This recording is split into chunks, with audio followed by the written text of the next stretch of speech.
There comes a moment in life when you realize that the very thing God placed in you to bless others is the very thing some people use to step on you. Your kindness, your gentleness, your compassion, instead of being honored, it becomes exploited. And the question rises, why does my kindness make people disrespect me? Kindness without boundaries becomes weakness. So many of us grew up thinking that if we were just nice enough, patient enough, generous enough, the world would respond with gratitude and respect. We thought that if we gave people our best, they would see the sincerity in our heart and they would treat us accordingly. But the truth is, unchecked kindness can turn into a weapon used against you. When you constantly pour out and never pause to measure who you are pouring into, you create an environment where people stop valuing what you give and start abusing it. When someone always knows you will pick up the phone, no matter the hour, they don't think about your sleep. When they know you will always say yes, no matter how tired you are, they don't consider your exhaustion. When they know you will always give them a ride, lend them money, or shoulder their burden, they don't think about the weight you are already carrying. What once looked like love becomes invisible because they've learned to expect it. You've trained them to believe that your sacrifice costs you nothing. But kindness is not free. It costs your energy, your time, your peace, and your spirit. And when you give it away without boundaries, people will treat it as if it has no value. Boundaries are not walls. Boundaries are fences with gates. They don't shut people out completely, but they define where your space begins and where it ends. Without them, people will trample your soul like an open field. And here's the thing, people rarely respect what they don't have to pay for. If they can get your time without effort, if they can get your energy without investment, if they can get your kindness without gratitude, then they will treat it as ordinary. They will step over it, misuse it, and even mock it, not because they are always evil, but because human nature is drawn to what is easy. Think about water. Water is life-giving. It refreshes, it sustains, it cleanses. But when water is allowed to flow without boundaries, it causes destruction. A river outside its banks will flood cities. Rain without drainage will drown crops. In the same way, kindness without boundaries will drown you. You can mean well, you can love deeply, but if you don't learn to channel it wisely, your very strength becomes your weakness. People will take as much as you give. Not everyone, but enough. There are those who will keep pulling on you, not because they need you, but because you allow them to. They will take your yes as their birthright. They will stop saying thank you. They will stop checking if you're okay. They will stop seeing you as a person and start seeing you as a resource. And when you finally break, when you finally run dry, they will act surprised. They will say, you've changed. But the truth is, you didn't change. You just realized that kindness without boundaries was killing you. Some of you are tired right now because you're living in this very space. You keep pouring into people who never pour back. You keep showing up for people who never show up for you. You keep saying yes to people who wouldn't even answer if you called. And the reason you feel disrespected is because you trained them not to respect you. Every time you let someone cross the line without correction, you told them the line didn't matter. Every time you said yes when you wanted to say no, you told them your feelings didn't matter. Every time you kept silent when they misused you, you told them your peace didn't matter. The truth is, kindness is not weakness, but kindness without boundaries looks like weakness. It looks like you don't value yourself. It looks like you don't believe your time, your heart, your energy deserve protection. and people mirror back to you what you show them. If you act like your kindness is cheap, they will treat it cheaply. If you act like your presence doesn't matter, they will act like it doesn't matter. If you act like your yes costs nothing, they will demand it again and again until you are empty. You have to stop believing that setting boundaries makes you selfish. It doesn't. Boundaries are a form of self-respect. They are a way of teaching others how to treat you.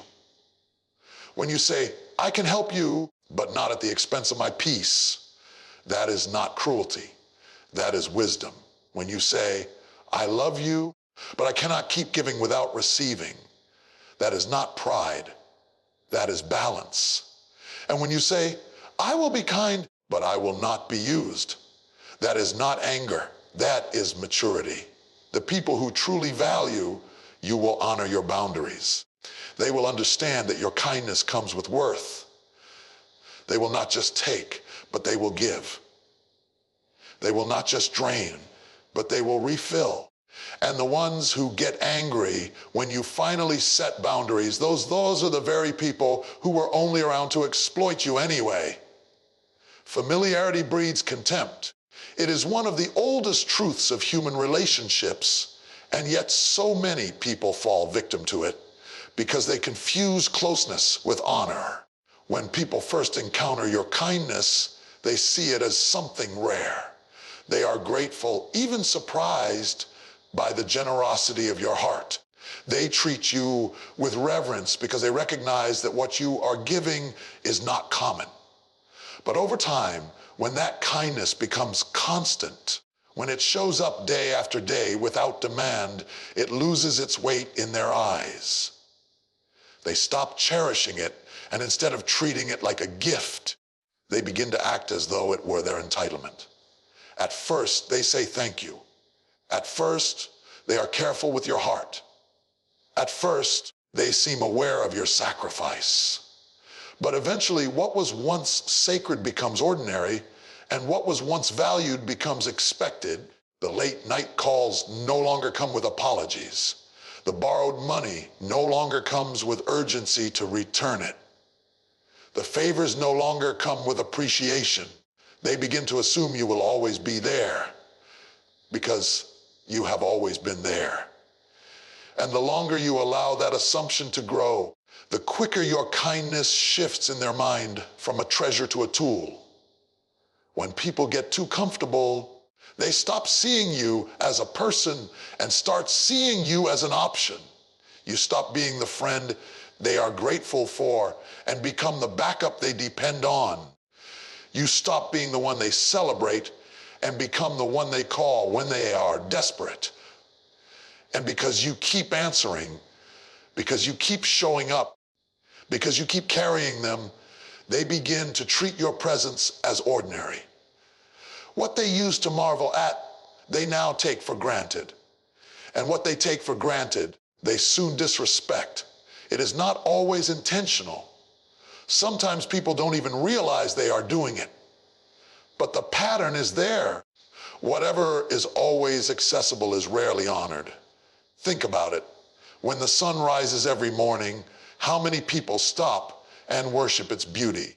How many pause to appreciate its warmth? Most don't, because it is always there. It's expected. But let the sun disappear for a single day, and the world would be thrown into chaos. That is how people treat kindness. As long as you are always shining, they stop appreciating the light. It is only when you withdraw, only when you step back, that they begin to see what you really brought to their lives. When people see you every day, when they hear your encouragement without pause, when they receive your help without limit, they forget the cost behind it. They forget the sacrifices you made to answer their call. They forget the hours you lost to make their burden lighter. And because they forget, they begin to demand. Familiarity takes the gift of your kindness and strips it of its wonder. The extraordinary becomes ordinary, the rare becomes common, and the respected becomes ignored. This is why some of the people you love the most are the ones who treat you with the least honor. Strangers will admire what those closest to you overlook. Outsiders will celebrate what insiders dismiss. Not because you are less valuable, but because they have grown too used to your value. They assume you will always be available, always forgiving, always giving. And when people live in that assumption, they lose the fear of losing you. Where there is no fear of loss, there can be no real respect. You can see it in relationships, in friendships, in families. The more consistently you pour without pause, the more likely people are to stop seeing the cost of what you give. A spouse who always sacrifices without speaking up will eventually be treated like a servant instead of a partner. A parent who never says no will be treated like a bank instead of a guide. A friend who never demands reciprocity will be treated like a resource instead of an equal. It is not that these people set out to disrespect you. It is that your consistency gave them the illusion that your kindness was endless, and what looks endless is rarely treasured. The danger of familiarity is not just that others disrespect you, but that you begin to lose respect for yourself. When you allow people to misuse your kindness because you don't want to lose them, when you allow people to take from you because you don't want to seem harsh, you are teaching yourself that your value lies in what you can provide, not in who you are. And slowly you begin to live beneath your worth. You begin to shrink your expectations. You begin to silence your needs. All because you thought being constantly available was the same thing as being deeply loved. Familiarity has a way of distorting perspective. It convinces people that they know you so well that they no longer need to honor you. They see your flaws more than your sacrifices. They count your mistakes more than your blessings. They focus on the one time you weren't there instead of the 1,000 times you were. That is the cruelty of contempt. It makes people blind to all you have done and quick to highlight what you didn't do. And the more you allow this pattern, the more it grows. People respect what you require, not just what you give. You can be the most generous soul in the room, the one who always shows up, the one who sacrifices again and again. But if you do not require honor in return, people will not automatically give it to you. Respect is not born from how much you hand out. It is born from the standard you set. If you let people believe that all you are is a fountain that flows without cost, they will drink until you are empty and never once stop to ask what it takes to refill you. Giving alone will not protect you from disrespect because people are not trained by your generosity. They are trained by your boundaries. When you raise children, you do not only feed them and clothe them, you require them to say please and thank you. You require them to honor your words. You require them to acknowledge your authority. Without those requirements, no matter how much you provide, they will grow up entitled. The same principle applies to every relationship in your life. Provision without requirement produces entitlement. Kindness without boundaries produces disrespect. You can give until you are blue in the face, but if you never draw a line in the sand, if you never say, "This is how I expect to be treated," then people will assume that your kindness means you have no expectations at all. People respect what costs them something.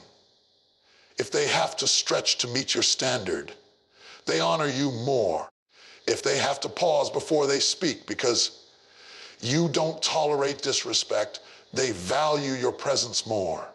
If they have to give back when they take, they think twice before taking too much. Respect is taught not by what you allow, but by what you require. You may think that being endlessly giving will make people grateful, but often it has the opposite effect. The more you give without demanding reciprocity, the more you train others to believe that your role is to provide, not to be respected. Think about the workplace. An employer who provides paychecks but never demands excellence will eventually run a company full of mediocrity. A leader who gives opportunities but never requires accountability will soon be surrounded by chaos. The same truth extends to personal life. A friend who is always available but never requires honesty will eventually be lied to.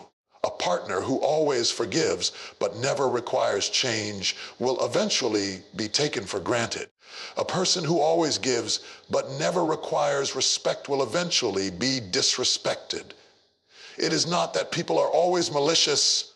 It is that human nature will sink to the lowest level tolerated. There is something about requirement that creates value. When you walk into a place that has rules, you carry yourself differently. If you enter a sanctuary where silence is demanded, you lower your voice. If you enter a courtroom where protocol is required, you straighten your posture. But if you enter a space where there are no rules, no boundaries, no consequences, you do whatever feels convenient. In the same way, your life will either command respect or invite abuse based on the requirements you establish. People are watching not just what you give, but what you refuse to accept.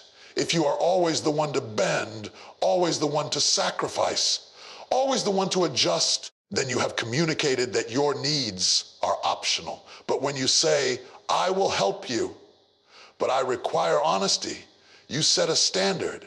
When you say, I will support you, but I require appreciation, you set a standard. When you say, I will love you, but I require respect, you set a standard. And when you require those things, people may resist at first, but eventually they will either rise to meet them or remove themselves.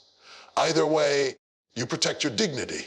It is not selfish to require. It is not arrogant to expect. It is not prideful to draw lines. It is wisdom, because giving without requirement is like building a house without a foundation. It looks good for a while, but eventually it will collapse under the weight of neglect. People need to be taught how to treat you, and the way you teach them is not just through generosity, but through standards. Some of you keep wondering why people keep mishandling you, why they keep taking advantage of your kindness, why they keep disrespecting your presence. It is because you gave without requiring. You handed out your love without requiring loyalty. You poured out your resources without requiring gratitude. You gave your time without requiring honor.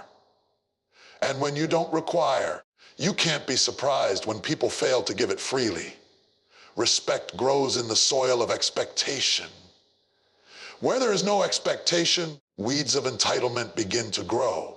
People respect what you require because requirement demands their growth. It stretches them. It calls them higher. It makes them value what they receive from you because they had to rise to meet the standard to keep it. Without requirement, they will sink lower and lower until you barely recognize how they treat you. With requirement, they will either rise or walk away, but at least your dignity will remain intact. Your silence looks like approval. Every time you bite your tongue, when someone crosses the line, every time you pretend it doesn't matter when it really does, every time you smile through pain, instead of addressing it, you are giving silent permission for the behavior to continue. Silence may feel like peace in the moment, but in reality, it is a signal. It tells people that their actions are acceptable. It tells them that you can endure mistreatment. It tells them that no matter what they do, you will stay quiet and let it slide. And what you allow repeatedly soon becomes the pattern by which people treat you. Silence has power. It can be noble when used with wisdom, but it can also be destructive when used out of fear. Some of you confuse silence with strength. You think that holding your peace means you are maintaining control, when in truth, you are losing control by refusing to confront what is hurting you. Others confuse silence with kindness. You think if you don't say anything, you're protecting the other person, when in reality, you're enabling them to keep damaging you and themselves. What you call avoiding conflict is often just planting seeds for greater conflict later, because unspoken pain doesn't disappear, it festers. And one day, what you tolerated silently will erupt loudly. People cannot read your heart. They can only respond to your behavior. If you keep showing up for someone who disrespects you, they assume their disrespect is harmless. If you keep lending money to someone who never repays, they assume repayment isn't required. If you keep forgiving without ever addressing the wound, they assume they never wounded you deeply. In their mind, your silence equals approval. And once that thought settles in, their treatment of you deteriorates, not out of hatred, but out of the belief that their actions are justified. Consider a teacher in a classroom. If the teacher watches students cheat and says nothing, what happens? Cheating spreads. If the teacher watches students talk back and stays silent, disrespect grows. The silence of authority sends a louder message than words ever could that the behavior is acceptable. And the same is true in life. When you do not speak, when you do not correct, when you do not assert your worth, your silence shouts louder than your words ever could. It tells people, this is how you can treat me. Some of you are angry not at what people did, but at what you allowed by staying silent. You replay conversations in your head where you wish you had spoken up, but you didn't want to cause tension. You remember times you let someone cut you with words, but you swallowed your pain and smiled anyway. You remember when they overlooked you, ignored you, mishandled you, and you convinced yourself to stay quiet because you didn't want to make things worse. But every time you did that, you gave them permission to repeat the offense. You became a silent partner in your own mistreatment. There is a difference between silence for peace and silence for fear. Silence for peace is choosing not to respond to pettiness because you are above it. Silence for fear is refusing to speak truth because you are afraid of rejection or confrontation. One preserves your dignity, the other erodes it. Too often, people confuse the two. They wear their silence like a badge of maturity, when in reality, it is a cloak for insecurity. If your silence is costing you respect, then it is not noble. It is dangerous. Your silence shapes how people see you. If you never voice your needs, people assume you don't have any. If you never express your limits, people assume you have none. If you never communicate your pain, people assume you are unbreakable. And soon, you find yourself being treated in ways that do not reflect your true value, not because others can't see it, but because you never taught them to. You have been speaking volumes without opening your mouth. Your silence has been the teacher, and the lesson it taught is that you can be overlooked, mishandled, or disrespected without consequence. The courage to speak is not about aggression, it is about clarity. When you say, that hurt me, you are not starting a war, you are drawing a line. When you say, I will not allow this, you are not being cruel, you are being clear. When you say, this is unacceptable, you are not being unkind, you are teaching people how to treat you. Silence avoids the discomfort of the moment, but it invites a lifetime of being misunderstood. A single hard conversation today can prevent years of silent suffering tomorrow. Silence feels safe, but safety is deceptive when it comes at the cost of your respect. The very words you hold back to avoid conflict are the words that could free you from it. The truth you refuse to speak is the key to your dignity. And the longer you stay silent, the louder the disrespect grows.